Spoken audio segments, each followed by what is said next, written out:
बिस्मिल्लाहिर्रहमानिर्रहीम। अस्सलाम वालेकुम स्टूडेंट्स। फर्स्ट ईयर आपके बायोलॉजी के चैप्टर नंबर 11 का लेक्चर नंबर 18 है और आपका टॉपिक रेस्पिरेशन है। फोटोसिंथेसिस कवर हो चुका है, ठीक है। फोटोसिंथेसिस एनाबॉलिक रिएक्शन है और फोटोसिंथेसिस का अमल प्लांट्स में होता है, एल्गी में होता है, फोटोसिंथेटिक बैक्टीरिया में होता है। और फोटोसिंथेसिस जो है वो एनर्जी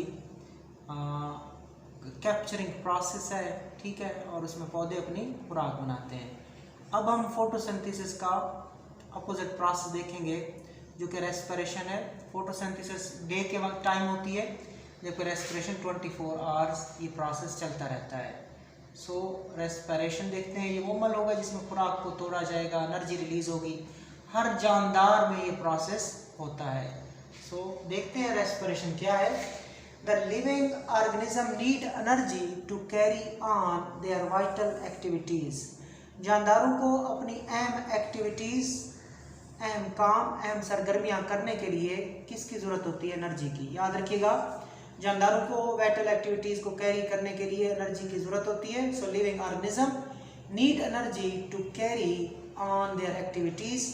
वाइटल का मतलब इंपॉर्टेंट होता है, एक्टिविटी का मतलब फंक्शन, सरगर्मियाँ, काम। लिविंग ऑर्गेनिज्म नीड एनर्जी, जानदारों को एनर्जी की ज़रूरत होती है to carry their vital activities. This energy is provided from within the cells. और ये एनर्जी कहाँ से आती है? सेल के अंदर से आती है। This energy is provided within the cells by the phenomena of respiration. याद रखिएगा, ये एनर्जी सेल के अंदर से आएगी और ये एनर्जी कौन प्रोवाइड करेगा? रेस्पिरेशन का अमल एनर्जी प्रोवाइड करेगा। जो रेस्पिरेशन का प्रोसेस है ये कैटाबोलिज्म की मिसाल में आता है। कैटाबोलिक प्रोसेस है और एनर्जी रिलीजिंग प्रोसेस है। Respiration is the universal process by which organism break down complex compound containing carbon in a way that allows the cell to harvest a maximum of usable energy. ये जो respiration का अमल है ये एक universal process है। याद रखिएगा, respiration का अमल यूनिवर्सल प्रोसेस है। इसका मतलब सारी दुनिया के जानदारों में ये रेस्पिरेशन का अमल पाया जाता है और इसी प्रोसेस से जानदार क्या हासिल करते हैं? एनर्जी हासिल करते हैं। So respiration is the universal process by which organism break down the complex compound containing carbon. और ये वो अमल है जिसमें जानदार कॉम्प्लेक्स कंपाउंड को तोड़ते हैं और उन कॉम्प्लेक्स कंपाउंड में मौजूद क्या होती है? कार्बन मौजूद होती है। कैसे तोड़ते हैं? इन ए वे, ऐसे तोड़ते हैं that allow the cell to harvest a maximum of usable energy. उस कॉम्प्लेक्स कंपाउंड को ऐसे तोड़ते हैं कि एक क्या मिलती है हमें? एनर्जी रिलीज होती है, और मतलब एनर्जी रिलीज होती है, हम उससे एनर्जी को बनाते हैं। In biology the term respiration is used in two ways. Biology में रेस्पिरेशन की टर्म को हम दो तरीकों से इस्तेमाल करते हैं। ये पढ़ने से पहले मैं इधर रिवाइज करा देता हूँ। रेस्पिरेशन का टॉपिक आपने स्टार्ट किया। इन living organism they need energy to carry on their vital activities. This energy is provided from within the cells by phenomena of respiration. Respiration is the universal process by which organisms break down complex compound containing carbon in a way that allow the cell to harvest a maximum of usable energy. के complex compound होते हैं जिनके अंदर carbon होती है। जानदार उन complex carbon के कंपाउंड को ऐसे तोड़ते हैं कि जिससे सेल को अलाउ मिलती है to harvest a maximum of usable energy, कि वो यूजेबल एनर्जी को मैक्सिमम क्या कर सकें? हासिल कर सके। अब रेस्पिरेशन का जो लफ्ज़ बायोलॉजी में हम बोलते हैं ये दो तरीक़ों से इस्तेमाल होता है। इन biology the term respiration is used in two way. दो तरीक़ों से इस्तेमाल होती है। एक एक्सटर्नल रेस्पिरेशन है और एक सेलुलर रेस्पिरेशन है। एक्सटर्नल रेस्पिरेशन और सेलुलर रेस्पिरेशन। सो दो तरीके से रेस्पिरेशन की टर्म यूज होती है। First of all external respiration, that is also called breathing, that is also called ventilation. और दूसरा क्या है? Cellular respiration. So first of all we see external respiration. More familiarly, the term respiration mean the exchange of respiratory gases which are carbon dioxide and oxygen between the organism and its environment. उसने कहा कि respiration का जो हम ज़्यादातर मतलब लेते हैं, रेस्पिरेशन जब भी हमारे जहन में आए या लोग जो रेस्पिरेशन का ज़्यादातर मतलब समझते हैं वो ये होता है कि गैसों का तबादला करना। किसके दरमियान गैसों का तबादला करना? जानदार के दरमियान और माहौल के दरमियान गैसों का तबादला करना। किन गैसों का तबादला करना? रेस्पिरेटरी गैसेस का तबादला करना। रेस्पिरेटरी गैसेस कौन सी होती हैं? कार्बन डाइऑक्साइड और oxygen. So more फेमिलियरली the term respiration के लोग ज़्यादातर लोग जो मुराद लेते हैं, ज़्यादातर लोग जो रेस्पिरेशन से वाकिफ़ हैं, जो रेस्पिरेशन को समझते हैं, क्या समझते हैं ज़्यादातर लोग? The exchange of respiratory gases, exchange of respiratory gases. और रेस्पिरेटरी गैसेज कौन सी हैं? Carbon dioxide, oxygen. और एक्सचेंज किसके दरमियान होता है? Between the organism and its environment. So याद रखिएगा बेटा, ज़्यादातर हम रेस्पिरेशन का जो मतलब लेते हैं वो exchange of respiratory gases between the organism and the environment. This exchange is called external respiration. याद रखना, गैसों का तबादला, ये जानदार है, ये माहौल है। जानदार ने क्या ली? ऑक्सीजन ले ली और माहौल को कार्बन डाइऑक्साइड दे दी, इसको कहते हैं एक्सटर्नल रेस्पिरेशन। याद रखना, ये इन्वायरमेंट है।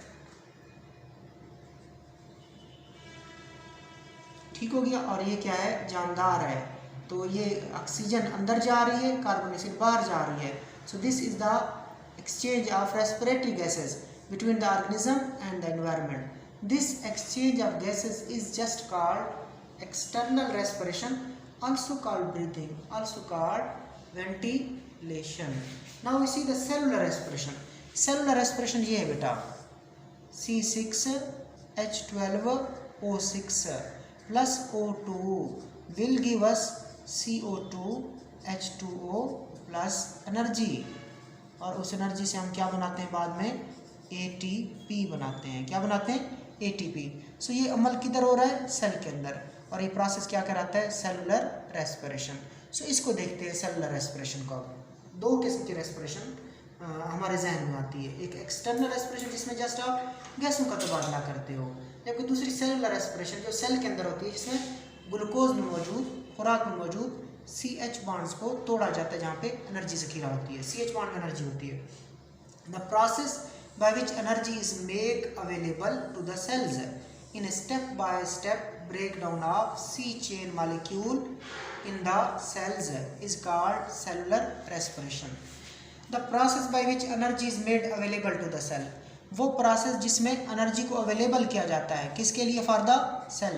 The process by which energy is made available to the cells, कैसे? In step by step breakdown of carbon chain molecule. Carbon chain वाले जो मॉलिक्यूल्स होते हैं उनकी स्टेप बाय स्टेप क्या होती है? ब्रेक डाउन होती है और एनर्जी रिलीज होती है फिर, और वही एनर्जी अवेलेबल हो जाती है टू द सेल्स को. This is called cellular respiration.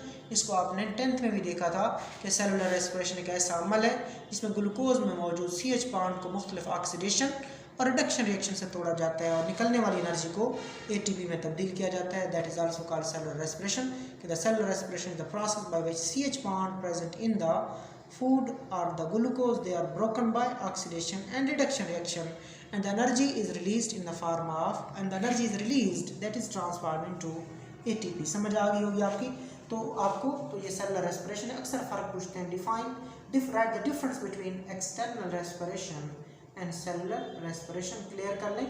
The process by which energy is made available to the cells in a step by step breakdown of C chain molecule in the cell is called cellular respiration. तो अब हमने देखना है कि aerobic और anaerobic respiration क्या होती है. एरोबिक और इनएरोबिक रेस्पिरेशन. याद रखिएगा, एरोबिक रेस्पिरेशन ऑक्सीजन की मौजूदगी में होती है. एरोबिक रेस्पिरेशन जो होती है वो ऑक्सीजन की प्रेजेंस में होती है, और एनएरोबिक रेस्पिरेशन ऑक्सीजन की एब्सेंस में होती है. सो एनएरोबिक रेस्पिरेशन में ऑक्सीजन नहीं होती, जबकि एरोबिक रेस्पिरेशन में ऑक्सीजन प्रेजेंट होती है. सो टॉपिक है आपका aerobic and anaerobic respiration. The most common fuel used by the cell, ये सबसे इंपॉर्टेंट एमसीक्यूज आ रहा है, MCQs. So the most important are the most common fuel used by the cell to provide energy by cellular respiration is the glucose. याद रखिएगा, सबसे ज़्यादा इस्तेमाल होने वाला फ्यूल, सबसे ज़्यादा इस्तेमाल होने वाला फ्यूल जो सेल को एनर्जी देता है वो ग्लूकोज है। ठीक हो गया। The most common fuel used by the cell to provide energy by cellular respiration is the glucose.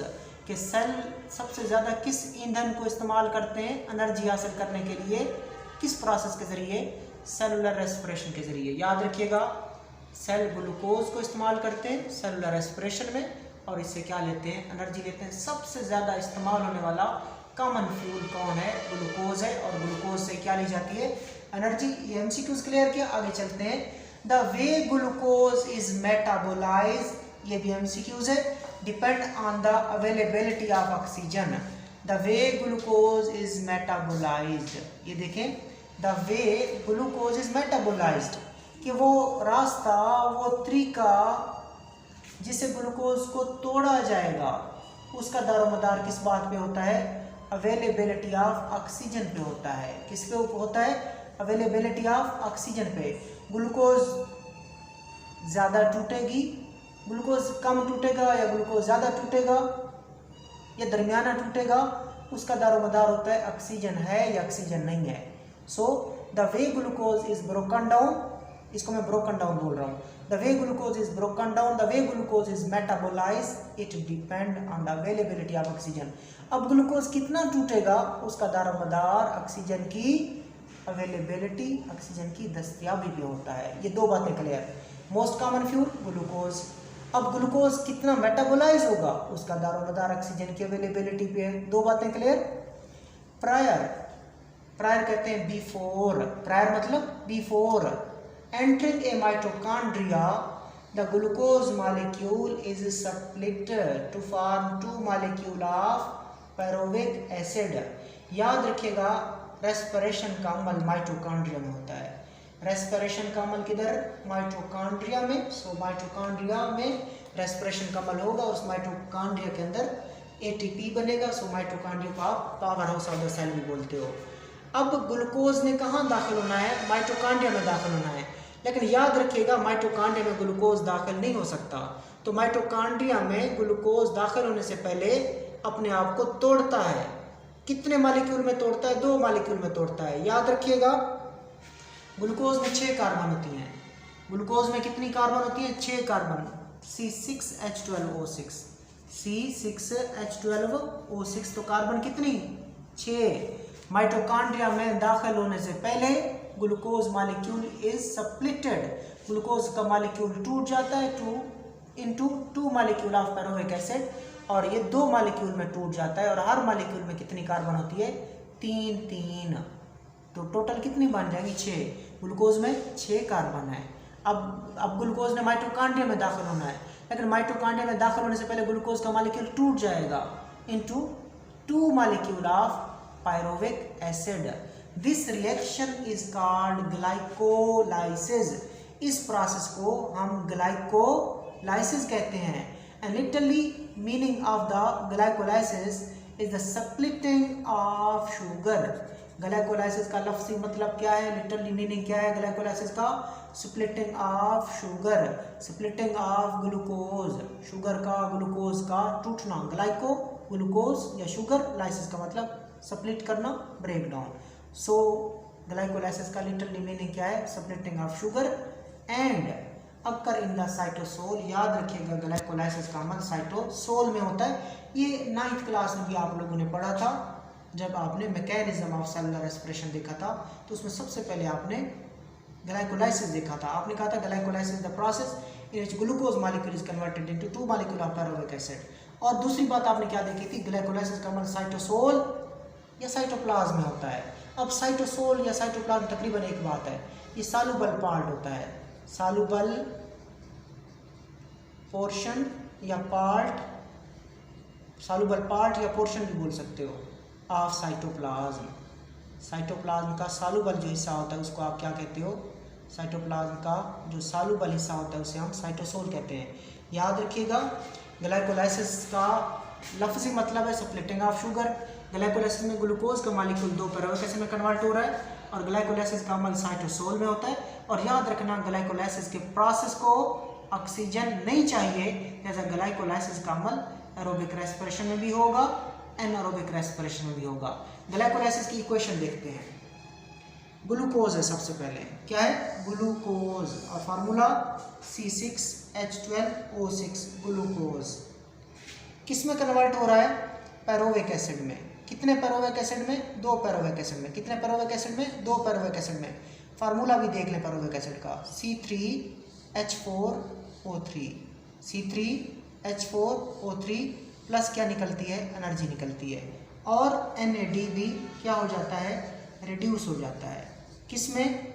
NADH2 में। तो ये इक्वेशन है ग्लाइकोलाइसिस की, कि ग्लाइकोलाइसिस में splitting of glucose, splitting of sugar होती है और ग्लूकोज का एक मॉलिक्यूल 2 पायरुविक एसिड के मॉलिक्यूल में तब्दील हो जाता है, साथ एनर्जी भी निकलती है और NAD की रिडक्शन भी होती है NADH2 में। This reaction occur in all the cells है। याद रखिएगा, ग्लाइकोलाइसिस का अमल सारे सेल्स में होता है। एंड बायोलॉजिस्ट बिलीव, और बायोलॉजिस्ट यकीन रखते हैं, that an identical reaction may have occurred in the first cell. Biologist का ये यकीन है कि यही रिएक्शन, इसी जैसा रिएक्शन कहाँ हुआ होगा? इन द फर्स्ट सेल, पहले सेल में, that was organised on the earth, जो ज़मीन के ऊपर ऑर्गेनाइज हुआ होगा, ओरिजिनेट हुआ होगा। ठीक है, तो बायोलॉजिस्ट का ये बिलीव है कि यही रिएक्शन, इसी जैसा आइडेंटिकल रिएक्शन उस पहले सेल में हुआ होगा जो पहली दफ़ा ज़मीन के ऊपर आया होगा, यानी जो पहला जानदार ज़मीन के ऊपर आया होगा तो उसमें भी यही रिएक्शन हुआ होगा। सो अगर भी आपसे पूछे कि जो पहला सेल आया था, पहला जानदार ज़मीन के ऊपर आया था, उसमें कौन सा प्रोसेस हुआ था पहले? ग्लाइकोलाइसिस। और ग्लाइकोलाइसिस टाइप किसकी है? रेस्पिरेशन की। आगे चलें, ये ग्लाइकोलाइसिस है, यहाँ तक कवर कर लें और अपने कंसेप्ट क्लियर कर लें, फिर हमने सारी चीज़ों को डिटेल में पढ़ना है। आगे ग्लाइकोलाइसिस का प्रोसेस काफ़ी डिटेल में देखेंगे।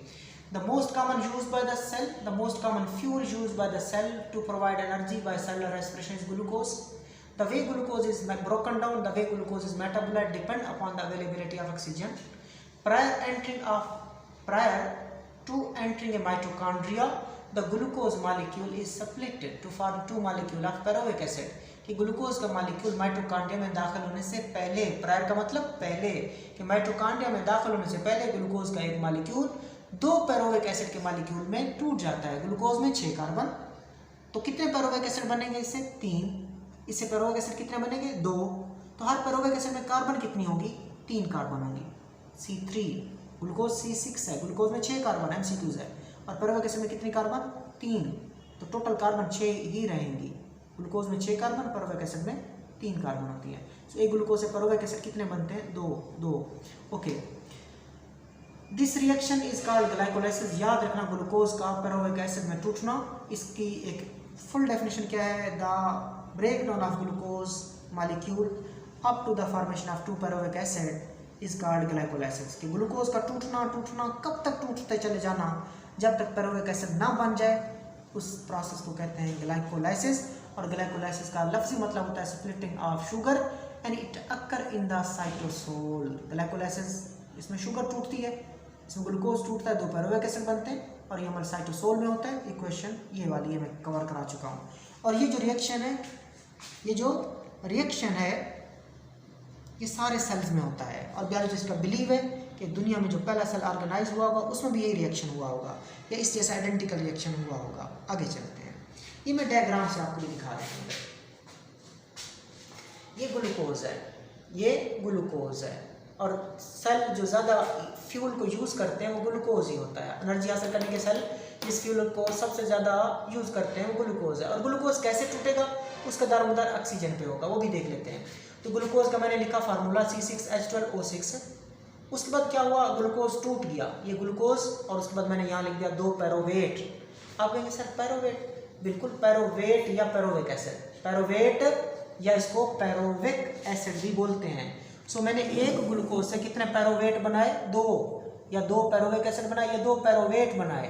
और पैरोवेट का फार्मूला होता है C3H4O3। और कितने पैरोवेट है, कितने पैरोविक एसिड है, 2, ठीक है। और इस प्रोसेस को ग्लाइकोलाइसिस कहते हैं। ये मैंने लिख दिया है कि ग्लूकोज का टूटना और 2 पैरोविक एसिड का बनना क्या कहलाता है, ग्लाइकोलाइसिस कहलाता है। और ग्लाइकोलाइसिस में NAD की रिडक्शन होती है NADH में या NADH2 में भी लिख सकते हैं, और साथ एनर्जी भी रिलीज होती है। ये अमल ग्लाइकोलाइसिस है। इस अमल को ऑक्सीजन नहीं चाहिए, कहीं पे भी ऑक्सीजन नहीं है। और ये अमल एरोबिक रेस्पिरेशन में भी होता है, एनारोबिक रेस्पिरेशन में भी होता है। किस जगह होता है, साइटोसोल साइटोप्लाज्म में होता है। अब आगे चलते हैं। अब पैरोविक एसिड बन गया है, पैरोविक एसिड बन गया है, और अब आप 2 चीज़ें देखोगे। अब आगे 3 तरीके टोटल हैं, 1 तरीका, 2 तरीके, 3 तरीके। आगे 3 वेज आते हैं जिनके जरिए पैरोवेट या पैरोविक एसिड आगे टूटता चला जाता है। क्या चला जाता है, टूटता चला जाता है। अगर ऑक्सीजन मौजूद होगी, अगर ऑक्सीजन मौजूद होगी तो इसे आप कौन सी रेस्पिरेशन कहोगे, एरोबिक रेस्पिरेशन कहोगे। अगर ऑक्सीजन मौजूद है तो आप इसे क्या कहते हो, एरोबिक रेस्पिरेशन कहते हो। उसमें पैरोवेट जो होगा वो पहले, पैरोवेट में याद रखना 3 कार्बन होती हैं। ये सामने है आपके। पैरोवेट में कितनी कार्बन, 3 MCQs। ग्लूकोज में कितनी कार्बन, 6। अब पैरोवेट से एसिटाइल कोए बनता है, और एसिटाइल में 2 कार्बन होती है, याद रखिएगा। एसिटाइल 2 कार्बन कंपाउंड है, पैरोवेट 3 कार्बन कंपाउंड है, ग्लूकोज 6 कार्बन कंपाउंड है। ठीक हो गया। तो पैरोवेट, अगर ऑक्सीजन है तो पैरोवेट से एसिटाइल कोए बनेगा, साथ ये चीज़ें भी बनती जाएंगी, NADH वगैरह भी बनेंगे। फिर एसिटाइल कोए कहाँ दाखिल हो जाएगा, क्रेब्स साइकिल में। क्रेब्स साइकिल के बाद इलेक्ट्रॉन ट्रांसपोर्ट चेन आएगी, और पैरोवेट मुकम्मल टूट जाएगा CO2 में, H2O में और एनर्जी में। कोई भी CH बॉन्ड बाकी नहीं रहेगा। पैरोवेट मुकम्मल टूट चुका है CO2 में, H2O में, एनर्जी में, कहीं पे भी CH बॉन्ड नहीं है। तो इसको कहते हैं एरोबिक रेस्पिरेशन। यहाँ पे सारे CH बॉन्ड टूट जाते हैं। जैसे एरोबिक रेस्पिरेशन किसकी मौजूदगी में हो रहा है, ऑक्सीजन की मौजूदगी में हो रहा है, और मैक्सिमम एनर्जी निकलती है। कौन सी एनर्जी निकलती है इस मरासे में, मैक्सिमम एनर्जी निकलती है। ठीक हो गया। अब विदाउट ऑक्सीजन, अगर ऑक्सीजन ना हो तो 2 रास्ते होते हैं। अगर ऑक्सीजन ना हो तो 2 रास्ते होते हैं। पैरोविक एसिड से लैक्टेट बनता है, लैक्टेट को आप लैक्टिक एसिड भी बोल सकते हो, लैक्टेट को आप लैक्टिक एसिड भी बोल सकते हो। सो अगर ऑक्सीजन नहीं होगी तो पायरोवेट से या तो लैक्टिक एसिड लैक्टेट बनेगा, तो इसको आप कहोगे लैक्टिक एसिड फर्मेंटेशन। इस प्रोसेस को क्या कहोगे आप, लैक्टिक एसिड फर्मेंटेशन। और दूसरा तरीका क्या होगा, पायरोवेट से एसिटाल्डिहाइड बनेगा। पहले पायरोवेट से क्या होगा, पायरोवेट से कार्बन डाइऑक्साइड निकलेगी। जैसे ही कार्बन डाइऑक्साइड पैरोवेट से निकलेगी तो पैरोवेट अब पैरोवेट नहीं रहा, बल्कि वो क्या कहलाएगा, एसिटाल्डिहाइड। आगे एसिटाल्डिहाइड रिड्यूस होगा, एसिटाल्डिहाइड क्या होगा, आगे रिड्यूस होगा और बना देगा एथानोल। एथानोल मतलब C2H5OH, ethyl alcohol, simple alcohol भी बोलते हैं इसको। और इसको आप क्या कहते हो, अल्कोहलिक फर्मेंटेशन। जब पैरोवेट से अल्कोहल बनता है तो इसको क्या कहते हैं, अल्कोहलिक फर्मेंटेशन, अल्कोहलिक फर्मेंटेशन। सो याद रखिएगा, अगर एथेनॉल या अल्कोहल बने पैरोविक एसिड से तो ये अल्कोहलिक फर्मेंटेशन का अमल होगा। अगर पैरोविक एसिड से या पैरोवेट से क्या बने, दोनों साइडों पे पैरोवेट है, अगर पैरोवेट से ये बन जाता है तो अल्कोहल बन जाता है तो अल्कोहलिक फर्मेंटेशन। ठीक हो गया। अगर लैक्टिक एसिड या लैक्टेट बनता है तो लैक्टिक एसिड फर्मेंटेशन कहलाती है। और ये जो दोनों हैं, इन दोनों को ऑक्सीजन नहीं चाहिए, इन दोनों को ऑक्सीजन नहीं चाहिए, लिहाजा इन दोनों को कहते हैं एनाएरोबिक रेस्पिरेशन, एनाएरोबिक रेस्पिरेशन। ये देखिए लिखा भी हुआ है विदाउट ऑक्सीजन, और जो विदाउट ऑक्सीजन वाली रेस्पिरेशन होती है उसे क्या कहते हैं, anaerobic respiration. The respiration that occur in the absence of oxygen is called anaerobic respiration. और एनाएरोबिक रेस्पिरेशन का दूसरा नाम फर्मेंटेशन है। एनाएरोबिक रेस्पिरेशन का दूसरा नाम फर्मेंटेशन है। और फर्मेंटेशन फिर कितनी आपने पढ़ी, 2 किस्म की पढ़ी, एक लैक्टिक एसिड फर्मेंटेशन देखी आपने और दूसरी अल्कोहलिक फर्मेंटेशन देखी। सो The next step in the cellular respiration varies depending on the type of the cell and the prevailing condition. अगला जो मरहला है सेलुलर रेस्पिरेशन का, उसका दारोमदार होगा कि सेल की टाइप क्या है और दूसरा नंबर प्रीवेलिंग कंडीशंस क्या है, कंडीशंस कौन सी हैं। तो याद रखिएगा सेलुलर रेस्पिरेशन, ग्लूकोज पेरोवेट में तब्दील हो चुका है, ग्लूकोज किस में कन्वर्ट हो चुका है, पेरोवेट में तब्दील हो चुका है। अब आगे पेरोवेट किस तरह जाएगा, किस तरह टूटेगा, उसका दारोमदार होगा टाइप ऑफ सेल कि सेल कौन सा है एंड प्रीवेलिंग कंडीशन और तब की कंडीशन हालात क्या है। सो सेल प्रोसेसेस पेरोवेट और pyruvic acid into 3 major ways. Cell जो होगा वो पेरोविक एसिड को या पेरोवेट को 3 तरीकों से प्रोसेस करेगा।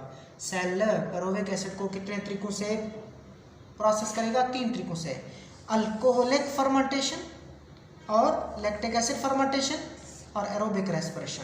तो सेल पेरोविक एसिड को कितने तरीकों से प्रोसेस करेगा, 3 तरीकों से, alcoholic fermentation, lactic acid fermentation and aerobic respiration. ये आपने क्लियर करना है कि आगे पहले ग्लूकोज से पेरोविक एसिड बनता है और हर जगह, हर सेल, हर जानदार, जो भी कंडीशन, ऑक्सीजन है, ऑक्सीजन नहीं है, जो भी जानदार है, सबसे पहले ग्लूकोज पेरोविक एसिड में जाता है हर कंडीशन में। उसके बाद पेरोविक एसिड आगे कैसे टूटेगा, उसका दारोमदार होता है टाइप ऑफ सेल पे कि सेल कौन सा है, जानदार कौन सा है, एंड प्रीवेलिंग कंडीशन और हालात उसके कैसे चल रहे हैं। लिहाजा पेरोविक एसिड या पेरोवेट 3 तरीकों से टूटेगा, या तो अल्कोहल बनेगा उससे, उसको कहेंगे अल्कोहलिक फर्मेंटेशन, या लैक्टेट या लैक्टिक एसिड बनेगा, उसको कहेंगे लैक्टिक एसिड फर्मेंटेशन। और ये दोनों अल्कोहलिक फर्मेंटेशन हो या लैक्टिक एसिड फर्मेंटेशन, ये दोनों एनारोबिक रेस्पिरेशन है, ऑक्सीजन की गैर मौजूदगी में होते हैं। या अगला क्या है, तीसरा तरीका जिसमें पेरोवेट मुकम्मल टूटता है, मैक्सिमम एनर्जी रिलीज होती है, वो है एरोबिक रेस्पिरेशन। 3 तरीकों से ग्लूकोज पेरोविक एसिड टूटेगा। The first 2 reaction occur in the absence of oxygen. पहले दो reaction occur in the absence of oxygen. पहले 2 रिएक्शन ऑक्सीजन की गैर मौजूदगी में होते हैं, लिहाजा they are referred as anaerobic respiration। लिहाजा उसको क्या कहते हैं, एनएरोबिक कहते हैं। कौन से पहले 2 रिएक्शन, फर्स्ट 2 रिएक्शन कौन, उसने कहा अल्कोहलिक फर्मेंटेशन और लैक्टिक एसिड फर्मेंटेशन। ग्लूकोज 3 तरीकों से, पेरोविक एसिड आगे जाके 3 तरीकों से टूटेगा, या उसे अल्कोहल बनेगा तो अल्कोहलिक फर्मेंटेशन होगी, या लैक्टिक एसिड बनेगा तो लैक्टिक एसिड फर्मेंटेशन होगी, और तीसरा नंबर एरोबिक रेस्पिरेशन होगा। 3 तरीकों से मेटाबोलाइज होगा पेरोविक एसिड। जो पहले 2 हैं कौन कौन, अल्कोहलिक फर्मेंटेशन और लैक्टिक एसिड फर्मेंटेशन, वो 2 अमाल जो है वो ऑक्सीजन की एब्सेंस में होते हैं, लिहाजा उनको एनारोबिक रेस्पिरेशन कहते हैं। और एनारोबिक का लफ्ज़ी मतलब क्या होता है, विदाउट ऑक्सीजन। द कंप्लीट, अब तीसरा जो था वो एरोबिक रेस्पिरेशन है। The complete breakdown of glucose molecule occur only in the presence of oxygen. याद रखना, ग्लूकोज मॉलिक्यूल की या पेरोविक एसिड की या पेरोवेट की, कोई भी नाम ले लो, ग्लूकोज की मुकम्मल ब्रेकडाउन कब होती है, पेरोवेट की कब होती है, पेरोविक एसिड की मुकम्मल ब्रेकडाउन कब होती है, इन द प्रेजेंस ऑफ ऑक्सीजन। जब ऑक्सीजन होगी तो ग्लूकोज मॉलिक्यूल की कंप्लीट ब्रेकडाउन होगी, और जब ऑक्सीजन मौजूद है तो उसको क्या कहते हैं, एरोबिक रेस्पिरेशन। सो एरोबिक रेस्पिरेशन में ग्लूकोज की मुकम्मल ब्रेकडाउन होती है, पेरोवेट की मुकम्मल ब्रेकडाउन कब होती है, एरोबिक रेस्पिरेशन। एरोबिक रेस्पिरेशन का अमल क्या होता है, इसमें ऑक्सीजन प्रेजेंट होती है। So during aerobic respiration glucose is oxidised to CO2, और एरोबिक रेस्पिरेशन में ग्लूकोज का मॉलिक्यूल ऑक्सीडाइज हो जाता है कार्बन डाइऑक्साइड में, वाटर में एंड एनर्जी में। ये मैंने इधर भी दिखाया हुआ है कि जब ऑक्सीजन मौजूद होगी, जब ऑक्सीजन मौजूद होगी तो पेरोवेट का मॉलिक्यूल किस में कन्वर्ट हो जाएगा, पहले वो एसिटाइल कोए में कन्वर्ट होगा, वो क्रेब्स साइकिल में जाएगा, वो इलेक्ट्रॉन ट्रांसपोर्ट चेन, और एंड पे क्या क्या चीज़ें बनेगी, कार्बन डाइऑक्साइड बनेगा, वाटर बनेगी और एनर्जी बनेगी। So in the aerobic respiration, the pyruvate molecule is oxidized into carbon dioxide, into water and into energy. So that's was your topic. Allah Hafiz.